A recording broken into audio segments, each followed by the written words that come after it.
I know we're supposed to be at the ground filming, bro, and working, but Robbie won't know. Can't we just go inside the pub? Man, let's do it. Yeah, let's go talk about the 11s, man. We got the toilet in, man.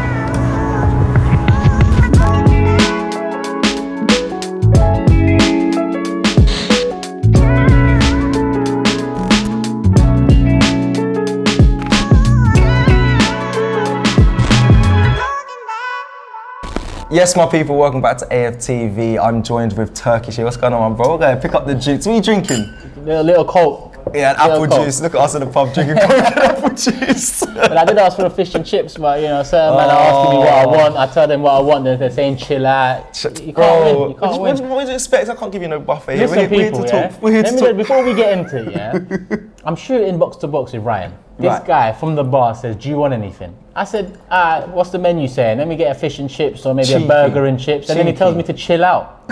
Why ask me the question in the first place? Asking me brought him the drink. All right, let's get into this. We're doing a predicted 11 video for Saturday's game against Brighton. This is going to be probably a video that we spoke about before the game. Obviously, Robbie and Lee did an Invincibles podcast. Go check it out. I'm sure they were going through who Arteta may decide to go with. I did ask the fans, so check that out as well, and spoke to the fans on who they think should be starting. But now it's time for me and you, Turkish, to get our thoughts on the predicted 11 for Saturday. And I want to start by bigging up as well the Tollington pub for letting us film inside here. So big up every time to them. About 100 yards from the stadium and local. Big up the Tollington. Big up the Tollington. It's the heartbeat as well for the fans before the match as well. So big up to them. Let's get into the start 11. Let's start with formation first though, before we start. Because I think 4-2-3-1, I think we should keep the same. But I don't know if you were thinking 4-3-3 like we saw at Palace. 4-2-3-1 is a change though, because that means in the midfield it's a 2-1 rather than a 1-2. Yep. So that is a little change. We need protection in my eyes, but I don't know what you might think. We can overrule it if you think there's a better formation out there for this game. All week since the Palace result, I've said you just stick with the back four. You give Tavares another chance. Obviously, he was hauled off, but at the same time, I've also said when you go Chelsea away and you're going Tottenham away without Kieran Tierney, you might want to think about doing a back five. I agree with that. And releasing Tavares' attacking intent and quality a bit more, putting in Holding as a central centre back, Ben White to the right of him, Gabriel to the left. So there's a question. Listen, do you want to prepare for the bigger games this weekend against Brighton, or do you want to maintain the current formation and go in and hope for the best? I want to. That was good. How you brought that down. Because we should beat Brighton, whether we play a back four this week or we play a back five. We should, back three, back five. Yeah. We should beat Brighton. Going into Southampton away, as we saw against Palace, away ties are never easy. Southampton's not going to be an easy game, regardless if they're fighting for nothing or not. Crystal Palace weren't fighting for much, and we saw what happened against them. But Brighton aren't either, though, saying that. But I know I think there's a different level of competition between Palace and Brighton. But Brighton aren't really fighting for anything. But still, I hear what you're saying. Do you prepare early, or do you stick with it? I would personally stick with a back four, so I'd want to go with the 4-2-3-1, but what are you saying? That's the first question for them there. Let us know in the comments. Yes, back four and go with that for the rest of the season, or is this Brighton game a chance to kind of show something different? Maybe go back to the way we won the FA Cup with the back three, back five, and see what we can do. But it's one of those games where I think we're going to win regardless, and there's bigger, tougher games to come. So I hope we just use this one to prepare well enough for those ones, considering the injuries we have. All right, then let's go into it. Let's I'm going to stay with the 4-2-3-1, just because I don't know, it suits me. Let's stick to that. Because I want protection of the fullback, whoever we decide to go there. But let's start with obviously in goal. Aaron, picks itself. Makes sense. Ramsdale. Okay, let's go to right back. Again, there's a lot of talk because we're missing Tierney. People are suggesting maybe Cedric slots in at left back. We play Ben White right back, and we play Holding and Gabriel. That's something I don't want, because as much as I just suggested Holding comes into a back three, I'd prefer that because you've got Gabriel and Ben White next to him. Yeah, makes in sense. a back two, we've seen Holding before, and he's cost us at times. So I wouldn't entertain anyone at right back aside from Cedric. Good, we can agree on that. We can both agree on that. I think Cedric's been doing so well in that position as well, even against Zaha the other night. Yes, he got the better of him a few times, but he actually held it down for me. I think Cedric's fine. I'm confident as well, especially against Brighton, that he should be able to deal with that threat from Brighton. So let's go into back two picks itself, Ben White and Gabriel. You sticking with them? You have to, even though they were both culpable for a couple of those goals. Everyone's looking at Tavares, but in that first half, I saw at least 3-4 players that were worse than Tavares. Oh, I haven't heard that from many people. I think a lot of people like you said, keep their eyes on Tavares. Obviously, Arteta kind of dragged him. Look, Mateta was causing problems, and Ben White, he wanted to put a foot in. He gave away a foul in what seemed like not so dangerous position, but in the end, the goal came from that. Foul, yeah. So it was a very dangerous position. Gabriel, he didn't cover himself with glory in trying to intercept that pass. He cost Tavares, he cost the team that second goal, and that second goal was vital because going in 1-0 at half time is a different ball game 100%. To going in 2-0. So I look at that first half, and even though Tavares got taken off, and Arteta has said it was tactical, and I hope it was, because I don't look at him as the one to blame for what happened in that first half. I think you stick with Gabriel and Ben White because for the majority of the season they've done their thing. They've been a good enough partnership, and one or two mistakes won't change that unless they start becoming repetitive, as we've seen with defenders in the past. Yeah. All right. Let's go to left back. This is where the conundrum kind of is where it's going to be, isn't it? Left back position. Do you stick with Tavares? For me, I think yes. I think you put an arm around him this week in training. For me, I think against Brighton, you've got to tell him, and maybe even going forward, I need you to be defensive-minded in this game instead of thinking going forward. I think the whole back line, with the protection of the two in front, needs to be very defensive, and then let the players in front, we're going to get to towards the end of the video, let them express themselves. Whether Tavares is mature enough to do that, I think he is.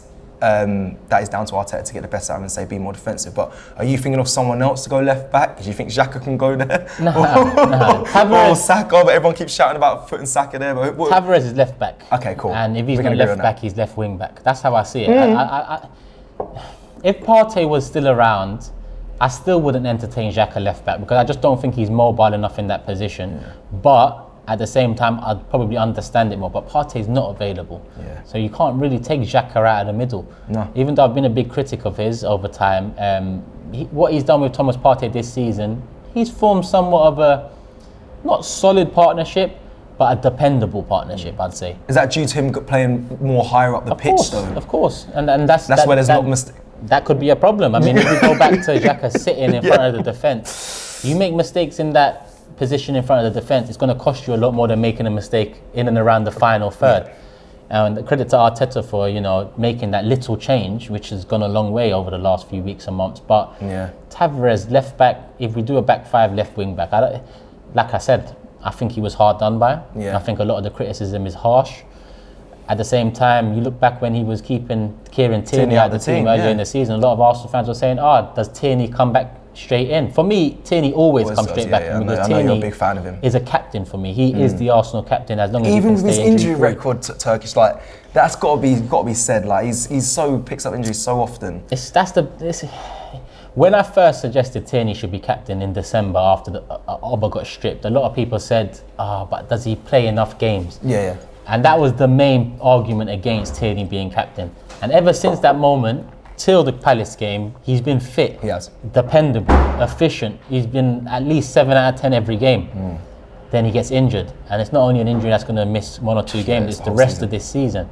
So it's a difficult one because he showed an elongated period of playing, but it feels like we're back to square one in terms of the injury concerns and how we see Tierney. I still see him as the leader of the bunch, and I still see him as the one with the best attitude for that captaincy. Regardless of his injuries, you still think? I think he is the man for that. Yeah, we hope for a speedy recovery as well, and obviously, hopefully, he comes back as, like you said, that Tierney that we know and how consistent Tierney that we've seen him playing before his injury. Let's go like we just kind of confirmed that Tavares in there. We spoke about the midfield, and like you said, Xhaka kind of has to stay in there because of his recent performances and just like, but then he's going to probably have to play a deeper role. Who partners him, Turkish? If you've got Xhaka in the midfield, do you put El Neni in or do you put Lokonga in if Partey's not available? I think Lokonga could be a good anchor. And that would mean sticking to the same kind of three in the middle that we've had, which is a 1-2. Yeah. But again, this is what I think. Brighton, Lokonga, the anchor against Brighton can work. But do you use Brighton as it's just the next game, or do you use Brighton as a sight into what we can do in the next few weeks? I don't think you can play Lokonga as a lone anchor against Chelsea away. Even Southampton away, where they got Ward-Prowse in the middle and a couple of experienced bodies. I think it's a risk. But if you ask me, Lokonga's qualities, can they fit that position? I haven't seen much of Lokonga, but yes, I'd say he would. but it's better to probably go to a 4-2-3-1 and partner Xhaka. Partner Xhaka with a Lokonga. Listen, El Nene. I think El Nene personally, but go on. What's your doubts on that? I think El Nene, he's done a decent job for us, being a 7 million signing, coming in and doing a job here and there. He's never one to rely on. And I just think now he's coming to the end of his Arsenal career. We bought Lokonga in the summer. There's an opportunity for a centre mid there. If you're asking me, do you give that opportunity to the man that's been given multiple opportunities over the years and is on his way out, or do you give it to the man that you've just brought in? Yeah. It makes sense to give it to the man you just brought in. People might argue, but he's young, he's raw. Young, but at the same time, I didn't buy him. They bought him. Fair. We needed a midfielder in the summer. And the midfielder they brought us was Lokonga. So when push comes to shove in the season, when you need a midfielder to slot in, I expect the one you bought in the summer to slot in. I mean, he's 21 years of age. It's not like he's 17, 18. You know, he was captain at his previous club. You know, he's got all the attributes to come in and be confident. But it's a different job he's going to have to play against Brighton, because he has to cover really that left side. I know if he's going to be by himself, he's going to have to cover really both sides and inset play. But I think we're going to be vulnerable down that side where Tavares is. That's why you go to the 2 and then Xhaka slots in when Xhaka slots in at left, like he used to do for Kieran Tierney. Yeah. And then Tavares gets a bit more, attacking. Okay, fair. So you can't put Lokonga in there next to Xhaka, but he plays alongside Xhaka. You don't let Xhaka go too far up. Yeah. All right. We're getting there. That's a good argument. I would have put El Neni in there, but you know what? I'm not going to argue with that. If Arteta's got that in place, Xhaka and Lokonga have to sit, and Xhaka kind of has a little bit of free roam to go forward a little bit, but not as much as we've seen in the recent times. Let's go the 3 in front, starting on the right, because. You know what? This is the time where fans have been screaming for it. I want to see Martinelli up top, and I was always against it. I really was. We saw him play against Chelsea, I believe, up top, and it was a horror show in the start of the season. But now, because we're so defensive and because of the injuries, I would have wanted Martinelli to be the player when we'll be playing a counter-attacking football. Is what I want to see on Saturday. Against Brighton at home, you might think, it's probably not needed. We're going to beat them either way, or you're confident for that. But I do want to see at some point, especially now with the injuries, that counter-attacking football from Arsenal, and that doesn't have Lacazette being up top because he hasn't got the pace to get in behind. I'd put Martinelli up top, but I want to get your thoughts on that, and then the front 3 in front of Xhaka and Lokonga. I agree, Martinelli up top. Okay. I agree with that. Okay. Smith Rowe left, Saka right, and Odegaard as a number 10. We can agree. Hey, I'm happy to hear that. If Pepe's back, Pepe comes off the bench if need be. But I think all season, or throughout the points this season, we flirted with the idea of putting a Martinelli up top. Arteta in February, when asked about the lack of recruitment in January, he said Emile Smith Rowe can play up top as a false 9. So I wouldn't even mind seeing that. If Martinelli starts on the left and Smith Rowe as the false 9, Martinelli has space to run into, because Emile Smith Rowe would essentially be in Lacazette's job naturally because he drops. Cool. And it's not like we're going to expect a striker's output from Emile Smith Rowe. No. We're still going to look at Martinelli to pick off that space. So in fact, let me change it up a bit and say Martinelli left, Emile Smith Rowe up top, Odegaard behind, and Saka on the right. I say change it up. I look at that as fluid in terms of Smith Rowe and Martinelli. I think you might look at it at one point, Martinelli's up top. You might look at it again, Emile Smith Rowe's leading the line. I think it's worth a try against Brighton, because Lacazette's been tried, tested, and he hasn't kicked on in terms of, really providing a threat. And again, heading into Chelsea away, Southampton away, West Ham, Tottenham, etc. I think we need to find more of a threat from our attacking play overall, not just Lacazette, from the attacking play overall. And I think the young guys have shown us enough this season to be given that chance. Yeah, so this is the time for you then. Even if everyone was fit, you think this is probably the time to trial it? Yeah? Okay. Brighton at home, they're struggling to score. They've just, drawn 0-0 to Norwich. They haven't won in 7 games. I think they've lost or drawn 7 of the last 9. So their form really goes back a few months in terms of how poor it's been. So I think if you're going to try something, number one, you've got to try something anyway, because of the injuries, situation we're exactly in. Exactly that. So I'd kind of be, if an hour before kickoff I see Lacazette up top again, I'm going to be a bit more nervous than I would have been if all of a sudden we see a change and Emile Smith Rowe and Martinelli's there.